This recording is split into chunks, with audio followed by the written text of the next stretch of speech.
अस्सलाम वालेकुम साईं। सवेल सराकी दे नाल मैं हाँ इस्मतुल्ला शाह ते अज सवेल सराकी दे सारे मेहमान हैं। सराकी वसेब दा फखर, सराकी वसेब दा मान, साडा दिमाग, साडी ज़बान,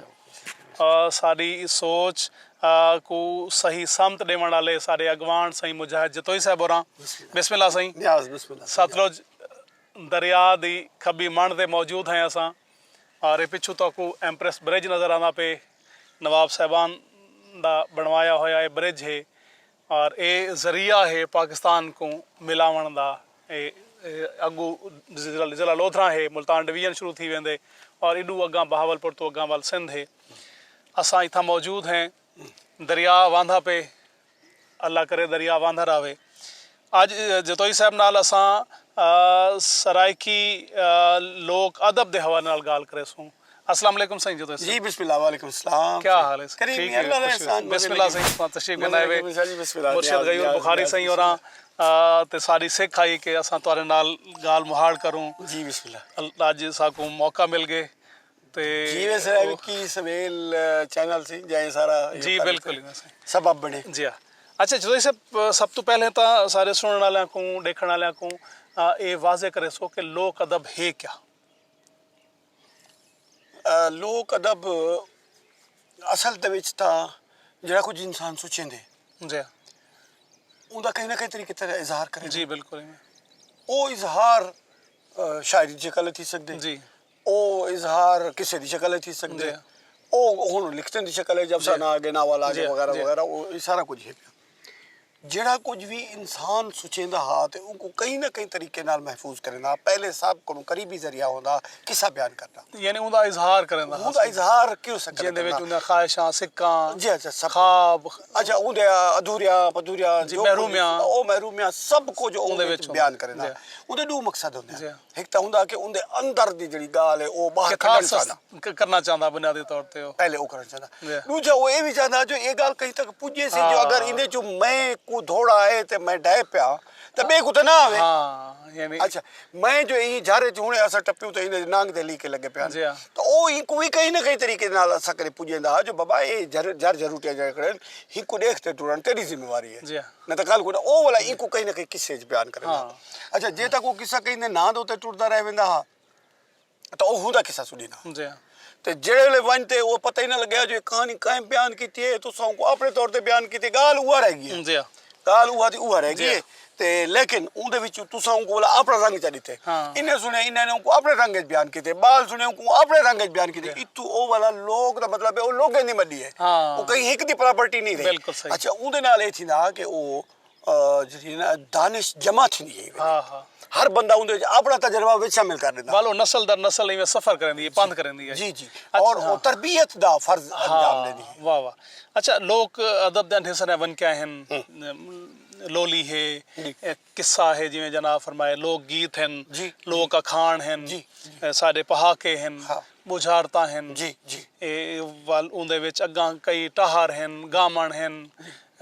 छल्ला है ढोला है माहिया है। अच्छा इहदे विचों जिहड़ी सब तो पहली सिनफ जिंदे नाल बाल मुतारिफ थींदे बाल दे कन उनदे नाल मुतारिफ थींदे ओ है लोली। हुण लोली दे उत्ते गाल करे सो कि लोली बुनियादी तौर ते महज बाल को समावण दा या बाल को सुख आराम देवण दा जरिया है या पिछू कोई बई भी शौरी कोशिश खड़ी है जी लोली जेड़ा जिवें ही बाल मां दी झोली च आंदे जी पहला उनदा खिताब जेड़ा हुंदे ने उनदे नाल ओ उनदे अच्छा ओ इजहार मोहब्बत किते भी हुंदी है दुआएं दे सुभान अल्लाह जोड़ होंदे हुंदे सुभान अल्लाह मैं ई होवे तू ई होवे यानी ओ ख्वाहिशां हैं कि मैं ते कोई ई देखना चाहनी हां देख जो सिर ते एक अच्छे इंसान दा तसव्वुर जेड़ा मां दे ज़हन च खड़े और इंदे विच मां ओ अपने पुत्र को सजे दी कि जो सिर ते देवा टोपड़ा ते पेरे देवा कड़ियां के जेवरी पई वदा होवे तेरे सिर ते मैं टोपड़ा बना दे सिंगरिया पुंगरिया होया और वाला केड़ी हद तक सुना में जेड़ी राहू लंघ वने तो राह भले दियां खड़ियां क्या है मेरा बचड़ा तू तो एडा महबूब हो कायनात जितु तू टपे। अच्छा सिर्फ ज़ाहिरी हुस्न नहीं ਅੰਦਰੋਂ ਜਿਹੜਾ ਉਹਨਾਂ ਖੂਬੀਆਂ ਹਨ ਉਹਦੇ ਨਾਲ ਵੀ ਮਾਲਾ ਮਾਲ ਹੋਵੇ। ਇਹ ਇੱਕ ਮਾਂ ਦੀ ਸਿੱਖ ਹੁੰਦੀ ਹੈ ਕਿ ਮੁਕੰਮਲ ਇਨਸਾਨ ਹੋਵੇ ਮੇਰਾ ਪੁੱਤ ਜਾਂ ਮੇਰੀ ਧੀ। ਦੋਈ ਖੜੇ ਨੇ, ਖਾਹਿਸ਼ਾਤ ਖੜੇ ਨੇ, ਖਦਸ਼ਾਤ ਖੜੇ ਨੇ। ਮਾਂ ਜੰਮਦੇ ਹੋਏ ਧੀ को देखिए तो उनके वक्त सड़ी अपने वक्त सड़िया को देखते अपनी धी के वक्त को सोचते उदों तो रोन जेल्ले बैच नहीं है लोहली दे विच रोंदी है पावे करवेंड तो मालोली वो क्या है क्योंकि वो अपने जबर को देखती बैठी है जेड़ा जमाने ने उनकी कोई राय कहनी उनकी कोई हैसियत कहनी वो वाला जेल्ले मुंह को लोली दिंदी है तो वेहणे च दिंदी है मैं वांगू भाई कोई ना थी वे यानी वो ये भी चाहती है कि जेड़ा कुछ मेरे नाल थे जेड़ा कुछ मैं भोगे मेरी औलाद औसत में ना भोगे। तो ये लोली जड़ी है ना सी ओ दुखें दा बयान भी है खुशियां दा बयान भी है दुआई दा इजहार भी है अल्लाह को अमान भी मंगदे बैठे ने उनदा हुस्न उनदे सब कुछ जो देखा। अच्छा वल मां ये भी चाहती है कि मेरे पेकियां नाल मेरा बाल मेरी धी मेरा पुत जुड़या रहे। वो चांदर मामा को चांद नजर आते ओदे तेरा मामा है चाचा गनी ये भी हुंदा एक शौरी तौर ते एक कोशिश खड़ी है कि मेरे प्यू मां नाल मेरे भेणी भरावां नाल मेरी औलाद जुड़ी रहे। वो क्योंकि वो मतलब इतना अपने आप कला महसूस करंदी है ना देती पई है कि मैं ऊपर कोफे चा मैं ऊपर कोफे चा जिने जो हर कहंदी अपनी मर्जी इहा औलाद मेरी ताकत बनसी जी। और बदतरीन हालात है जिनी वो सारी औरत समाजी तौर पे कमजोर है वो ये देखदी है कि बदतरीन हालात है अगर को मेरा सहारा बनसी तो कौन बनसी ये औलाद है वरना जेड़े ओ ता प्यू वाले पासों तो हर कोई जायदाद दा वंडा जी बिल्कुल वो तो जायदाद मंगदा खड़े उन्हें तो कोई फिक्र नहीं जो मेरे औलाद दा तहफ्फुज़ सी ने परसेंट कहना परसेंट उन्हें कुछ टुकड़ मिल दे नहीं मिलता वो तो मैं कोई यतीमी वाली का धुत के रेसन में को अगर वाल भी कोई छां मिलसी कोई मिठी यो मिलसी छां मिलसी कोई मिठी गाल करे सी मेरे नाल को मेरे उते तरस करे सी मेरे ई बाले को अपना हिस्सा बड़े से वलाई मेरे भिरा मेरी बिल्कुल ਉਹ ਵਾਲਾ ਤਣਦੀ ਹੈ ਉਹ ਪਾਸੇ ਕਨੂੰ ਉਹ ਰਿਸ਼ਤੇ ਪਕੜ ਸਨ ਮੈਂ ਕਹੂੰਗਾ। ਅੱਛਾ ਵਾਲ ਇਹਦੇ ਵਿੱਚ ਅਸਾਂ ਦੇਖਦੇ ਹਾਂ ਕਿ ਅਕੀਦਾ ਵੀ ਖੜੇ ਤੇ ਸਾਡਾ ਯਾਨੀ ਅੱਲਾਹ ਦੀ ਜ਼ਾਤ ਦੀ ਵਹਦਾਨੀਅਤ ਦੇ ਹਵਾਲੇ ਨਾਲ ਵੀ ਉਹ ਮਾਂ ਦਸੇ ਦੀ ਬੈਠੀ ਹੈ ਆਪਣੇ ਬਾਲਾਂ ਕੋ ਨਬੀ ਪਾਕ ਸੱਲਮ ਦੀ ਸ਼ਾਨ ਵੀ ਦਸੇ ਦੀ ਬੈਠੀ ਹੈ ਸਾਹਬਾ ਇਕਰਾਮ ਦੀ ਸ਼ਾਨ ਵੀ ਔਲੀਆ ਅੱਲਾਹ ਦੀ ਸ਼ਾਨ ਵੀ ਔਲੀਆ ਅੱਲਾਹ ਨਾਲ ਮੁਹੱਬਤ ਦਾ ਇਜ਼ਹਾਰ ਵੀ ਲੋਲਿਆਂ ਦੇ ਵਿੱਚ ਖੜੇ ਥੀ यानी ढेर सारे पहलू हैं उन्हें अकायद बयान मुंतकिल करनी बैठी है हर जगह करनी बैठी है बिल्कुल और ओ शर्बिया ओ सिर्फ एक तरबियत थी भी ये बाल दी हुन जदीद साइंस ये कहंदी है कि बाल पेट दे विच भी सुणदे हां बाल ये देखो यानी मां जेडी रोजाना तिलावत करेंदी है ढेड नाल है तो उनदा असर उनदे बाल तक पहुंदा पे उनदा असर थिंदा पे ते ओ तो जेले जे झोली च पाती बैठी जेडे असा मादरजाद वली दा तसव्वुर सुनदे हैं वो इवें है कि उन्हां दे मावा सारा दी सारी रात इबादत करेंदे हां इबादत हां उनदे नजदीक ओ उन्हें दे कान आशना थी चुके सुभान अल्लाह हुन सिर्फ उनको रिपीट करने बिल्कुल और वाल लोली दे जरिए वो चीज़ां पक्कियां थी ना पे यानी उन्हें दोहराई थी नहीं पे और वो बड़ी जल्दी चूंकि लाशऊर दा हिस्सा होने हां वो तकरार नाल चीज पक्की थी नक्श थी वेंदी ते ई संगे आज असा कनु अगर ओ लोली दोबारा आवे आज सारी मां जड़ी है अपने बाल को जले चावे तो उनको कुछ अमदा होवे ओ हुन उनको क्या सुनावे टीवी तो उनको भी गाल जी हां बिल्कुल मीडिया उनको भी गाल दसना पे मोहम्मद असा ही कनु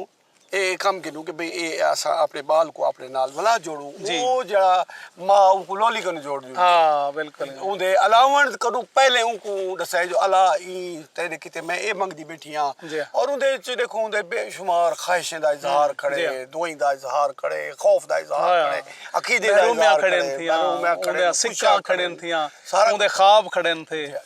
बालां दा मुस्तकबिल ओ किवें देखना चाहती है वो सब कुछ उनका इजहार लोलियां दे विच खड़े इदा जितना असा काम करूं उन्हें को कट ऊंची जी बिल्कुल और वाला उन्हें दे तजजिए थी क्यों नहीं थी आज तक ये लोलियां दे हवाले नाल खास तौर ते इना दा जेड़ा ए तजिया है फिक्री तजिया वो नहीं थी सके करन दी लोड़ है कोई गाल अगर मां कर वेंडी थी मां लोली तो मां रोंदी क्यों बैठी कोई सावे तो सही ना उनका क्या मसला है औलाद जो लेज पाती बैठी है तो रोंदी बैठी है क्यों जी वो ए ते दसावे ने पीछे क्या खड़े और दसावे जो भी ओ जड़ा जबर खड़े औरत दे ही जबर खड़े सारा ओ उनको खत्म करूं अच्छा जेले पता लग सी तो उनको खत्म करे बिल्कुल औरत को इंसान दे तौर पे कदा ट्रीट करे सो औरत को सब भेड़ समझी खड़े से जी औरत को दे देवन वाली चीज समझी खड़े से बोझ समझी खड़े से औरत दे जावण दे मिठाई नहीं से बने दे हां जावण सती सारे काले कपड़े जपे ई अदम तहफ्फुज़ है और इहा जड़ी मतलब बेतौकीरी है वो चाहती है कि ए मेरी औलाद नाले कम ना थी हां ए है उनदे मखाफ खौफ जी अंदर दा जड़ा खदशात जो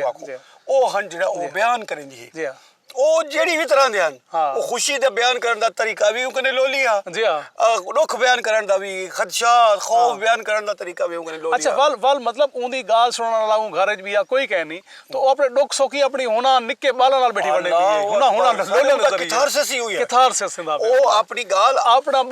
ਜਿਹਨੇ ਦਿਲ ਦਾ ਜਿਹੜਾ ਬਾਹਰ ਹਲਕਾ ਕੇ ਬੈਠੀ ਕਰਦੀ ਹੈ ਉਹ ਲੋਲਿਆਂ ਦੇ ਜ਼ਰੀਏ ਬੈਠੀ ਕਰਦੀ ਹੈ ਅੱਛਾ ਵੱਲ ਉਹ ਮਾਸੂਮ ਬਾਲ ਕੋ ਭਾਵੇਂ ਧੀ ਹੈ ਜਾਂ ਭਾਵੇਂ ਪੁੱਤਰ ਹੈ ਔਰ ਉਹਦੇ ਨਾਲ ਉਮੀਦਾਂ ਕਾਇਮ ਕੀਤੀ ਹਾਂ ਕਿਉਂਕਿ ਜ਼ਿੰਦਾ ਰਹਿਣ ਦੇ ਕਿਤੇ ਕहीं ना कहीं उम्मीद दा होना उम्मीद दा सहारा जरूरी है अच्छा ओ बंदा कल्ला किथा थी ने बंदा कल्ला दा मतलब है इर्द गिर्द कोई ना होवे ना बंदा उंगले कल्ला नहीं ना बंदा उंगले कल्ला थी ने जेले उंदे इर्द गिर्द उंदी दिलचस्पी दी कोई चीज बाकी ना होवे जाहिर है उंगले उंदी दिलचस्पी दी एक चीज है वो सारा उंदा खिदावा ही वो है ते उंदा मतलब वो राजदार भी वो है जी जी जी ਤੇ ਉਹਦਾ ਮਸੀਹਾ ਵੀ ਉਹ ਹੈ ਉਹਦਾ ਇਲਾਜ ਵੀ ਉਹ ਹੈ ਲੋਲੀ ਦੀ ਅਹਿਮੀਅਤ ਜਿਹੜੀ ਹੈ ਨਾ ਇਹ ਤਰੀਕੇ ਤੇ ਮਜ਼ੀਦ ਉਜਾਗਰ ਥੀਂਦੀ ਹੈ ਜਿੱਦਾਂ ਇਹਦੇ ਪਿੱਛੋਂ ਅਸਾਂ ਕੰਮ ਵੀ ਕਰੂ ਅੱਛਾ ਵਲਾ ਉਹਦੇ ਵਿੱਚ ਔਰਤ ਲੋਲੇ ਸਾਰੇ ਜਿਹੜੇ ਹਨ ਉਹ ਮੰਜ਼ੂਮ ਵੀ ਹੁੰਦੇ ਹਨ ਨਾ ਜੀ ਹਾਂ ਜੀ ਇਹਦਾ ਮਤਲਬ ਹੈ ਉਹਦੇ ਅੰਦਰ ਦਾ ਸ਼ਾਇਰੀ ਬਾਹਰ ਨਿਕਲਦਾ ਹਰ ਇਨਸਾਨ ਹਰ ਮਾਂ ਦੇ ਅੰਦਰ ਜਿਹੜੀ ਉਹਦੀ ਮੁਹੱਬਤ ਸ਼ਾਇਰ ਬਣਾ ਦਿੱਤੇ ਦੇਖੋ ਨਾ ਹੁਣ ਉਹ ਕहीं ਆ ਸ਼ਾਇਰੀ ਕਹਿ ਨਹੀਂ ਸਿੱਖੀ ਕਾਫੀਆ ਰਦੀ ਹੁਣ ਮੈਂ ਤੋਰੇ ਕੋ ਪੜਿਆ ਵਕਤ ਦਾ ਕਹਿ ਨਹੀਂ ਪਤਾ ਮੈਂ ਤੋਰੇ ਕੋ ਪੜਿਆ ਸ਼ਾਇਰ ਖੜੇ ਵੇ ਸਿਰ ਤੇ ਦੇਵਾ ਟੋਪੜਾ ਤੇ ਪੇਰੇ ਦੇਵਾ ਕੜੀਆਂ ਦੇਖੋ ਜੀ ਬਾਵਜ਼ਨ ਜਾਰੀ ਹੈ ਨਾ ਜਿਹੜੀ ਰਾਹੂ ਲੰਘ ਸਾਡੇ ਵਸੇਬ ਦੀ ਹਰ ਤਰੀਮਤ ਹਰ ਸਮਾਣੀ ਪੈਦਾਇਸ਼ੀ ਸ਼ਾਇਰਾ ਵੀ ਹੈ ਦੇਖੋ ਇਹ ਹੁਣ ਮੌਜ਼ੂਨੀਅਤ ਦੇਖੋ ਨਾ ਵਜ਼ਨ ਹੈ ਫਲੋ ਦੇਗੇ ਰਵਾਨੀ ਦੇਖੋ ਤੁਸੀਂ ਸਿਰ ਤੇ ਦੇਵਾ ਟੋਪੜਾ ਤੇ ਪੇਰੇ ਦੇਵਾ ਕੜੀਆਂ ਜਿਹੜੀ ਰਾਹੂ ਲੰਘ ਵਣੇ ਤੂੰ ਰਾਹ ਵਾਲੇ ਨੇ ਆਖੜੀਆਂ ਆਪਣੇ ਜਜ਼ਬਾਤ ਨੂੰ ਜੀ ਆਪਣੇ ਜਜ਼ਬਾਤ ਨੂੰ ਮਨਜ਼ੂਮ ਅੰਦਾਜ਼ ਨਾਲ ਪੇਸ਼ ਕਰਨ ਦਾ ਫਨ ਜਾਣਦੀ ਹੈ ਬਿਲਕੁਲ ਹੀ ਉਤਰੀਮਤ ਬਿਲਕੁਲ ਹੀ ਔਰ ਇਹ ਉਹ ਫਨ ਹੈ ਜਿਹੜਾ ਫਿਤਰੀ ਹੈ ਜੀ ਜੇ ਕੋ ਕੁਦਰਤ ਘੜ ਬੜਾ ਜੋੜ ਤੇ ਹਰ ਇਨਸਾਨ ਦੇ ਅੰਦਰ ਪਾਛ ਖੜੇ ਥੀ ਉਹਦੇ ਅੰਦਰ और उनका इजहार दा बेहतरीन जरिया लोरी है बेहतरीन जरिया लोरी है ई संगे लोरी दी अहमियत को सा महसूस करो अलग करो काम थे पर दुनिया च कितने लोग हैं जी बिल्कुल कितने और उन्हें को तजियाती मताले कितने हां यानी ये पिछु नफ्सियात खड़ी है ना सही असा दे कने चीजें को असा अपने दू या रद्द करे नु तो उन्हें दी अफादियत दी वजह तो करे नु अपने दे भी अफादियत दी वजह और रद्द भी उन को नुकसान दी वजह करे नु अगर असा को अफादियत दा सारी दी वजह कि रोही दी इंदी लोली दी क्या अफादियत है तो सारे लोगों को अपने से बिल्कुल अपनाना चाहिए आज भी लोली दी रिवाइवल दी जरूरत है जो जी बिल्कुल है जे तक मां दा अपनी औलाद नाल गाल करन दी जरूरत बाकी है हूं वेले ते लोली दी जरूरत बाकी है लेकिन साडी हुन मां ता सोशल मीडिया ते आ गई है बस ये वो एक पोस्ट लेंदी खड़ी है ते वाले दी है भी इतने लाइक्स आ गए ते इतने कमेंट्स आ गए मजाक कोई या कुछ आखो तो पता ही लगदा जो ओ उंदे च गोमे ते बाल जड़ा ओ लुड़ते भावे ओ दिखाई नहीं के भी आता रेड़े जो गिदी वदे तो को ओ कर निकले बाल लुड़ गए जी ये अगवा थी गए हाय हाय और दोबारा जरूरत है कि ये देखो ना लोली दे जितने जनाब ये पहलू दसी जितनी अफादियत दसी है ये तो समझो सारे वास्ते फर्ज है कि ई को असा जिंदा रखूं ई सिनफ को बिल्कुल ही और ये फर्ज मादा है लोली प्यू को कहीं कने रोक्या प्यू वो भी चाहते दे प्यू को कोई लेकिन वो जेडी ममता है जेड़ा बेहतरीन इजहार उंदे मुंह थिंदे जी बिल्कुल प्यू दे मुंह वो तो बजाए लेकिन प्यू को कौन चली करे वही बंदा पड़े वही बाल को चावे लोली देवे क्या ऐसा क्यों नहीं हम दी लोली सब आवनी चाहिए जी बिल्कुल ऐसे एक काम औरत से में लाते नहीं जो सारा कुछ वो करे सारा कुछ जो करे तो मैं को कोड़े उनके कुछ जोली मैं तो कोड़े अगर ही को तो लोरी दे क्या हर्ज है और मोहम्मद को लोरी पुंदा प्यू दे सकदे क्यों नहीं दे सकता देना चाहिए अच्छा क्या औरत कल जान की दे पीछे चाहती जी इन्हें जा पे जरा ये ओ मुश्तरका है औलाद तरबियत ज़हनी फिक्री तरबियत सकाफत मुंतकिल अच्छा हूं लोरी के जरिए तो तुसा अपनी दानिश ते सकाफत मुंतकिल करे जी बिल्कुल तो वल छड़ी मां दी जिम्मेवारी है कला लोड हुंदो तो करे राजी थींदो तो कई काम तो सारा डाड़ा करे नहीं क्या है तू सारा डाड़ा हिक काम में डांग जाती करे नहीं क्या है तू अच्छा तुसा चेक करो भाई अच्छा ही कुछ थोड़ी देर संभालो जे को 24 घंटे संभाल दियो तुसा 1 घंटा संभालो सही लोक अदब दे विच लोली दी अहमियत दे हवाले नाल मुझे जदों से बड़ा सोहणे अंदाज नाल तबसरा कीते बड़ा सोहणा गाली कीतन इना असनाफ को जिंदा करन दी लोड़ है इना दी रिवाइवल दी जरूरत है और असा सतलुज दी खब्बी मण दे उते बह के आज ए अहद करेने हैं कि असा ई गाल को अगू ते टुरे सूं और तुसा भी गाल को अगू ते टोर सकदे एक जरिया ना ए इयो चैनल जरिया सवेल सरायकी चैनल को सब्सक्राइब करो और घंटी ਦਾ ਬਟਨ ਦਬਾਓ ਔਰ ਇਹ ਸ਼ੇਅਰ ਕਰੋ ਲੋਕਾਂ ਨਾਲ ਤਾਂ ਕਿ ਇਹ ਜਤੋਈ ਸਾਹਿਬ ਦੀ ਗਾਲ ਸਾਰੀ ਗਾਲ ਇਵੇਂ ਅੱਗੋਂ ਹੀ ਥੀਵੇ ਅੱਗੋਂ ਤੇ ਟੁਰੇ ਖਾਸ ਤੌਰ ਤੇ ਸਿਰਫ ਇਤਾਂ ਨਾ ਜੀ ਹਾਂ। ਇੱਥੇ ਤੱਕ ਗੱਲ ਥੀ ਨਹੀਂ ਪਈ ਹੈ ਕहीं ਨਾ कहीं ਤੱਕ ਖਾਸ ਤੌਰ ਤੇ ਜਿਹੜੇ ਸਰਹੱਦ ਦੇ ਬਾਹਰ ਬੈਠੇ ਨੇ ਸਰਾਕੀ ਉਹ ਜਿਹੜੇ ਮੁਲਕ 'ਚ ਬੈਠੇ ਇਹ ਹੁਣ ਤੁਹਾਡੇ ਹੱਥ ਵੱਡੀ ਉਮਰ ਦੇ ਵਡੇਰਿਆਂ ਜਿਹੜੇ ਜਿਹਨੇ ਕੁਝ ਜਿਹੜੀ ਲੋਲੀ ਯਾਦ ਆਉਂਦੀ ਹੈ ਮਿਹਰਬਾਨੀ ਕਰੋ ਉਹ ਜਿੱਥੇ ਹੀ ਹੈ ਤੁਸੀਂ ਉਹਨੂੰ ਲੋਡ ਜ਼ਰੂਰ ਕਰੋ ਉਹ ਕहीं ਨਾ कहीं ਤਰੀਕੇ ਤੇ ਪਹੁੰਚ ਜਾਓ ਸੇ ਰੱਲ ਆਓ ਸੇ ਆਪਣੀ ਗਾਲ ਅਸਾਂ ਤੁਹਾਡੇ ਤੱਕ ਪਹੁੰਚਾ ਦਿੱਤੀ ਹੈ ਹੁਣ ਸਾਡੀ ਗਾਲ ਅੱਗਾ ਪਹੁੰਚਾਉਣਾ ਤੁਹਾਡੀ ਜ਼ਿੰਮੇਵਾਰੀ ਹੈ ਅੱਲਾ ਖੁਸ਼ ਰੱਖੇ ਤੁਹਾਨੂੰ ਜੀ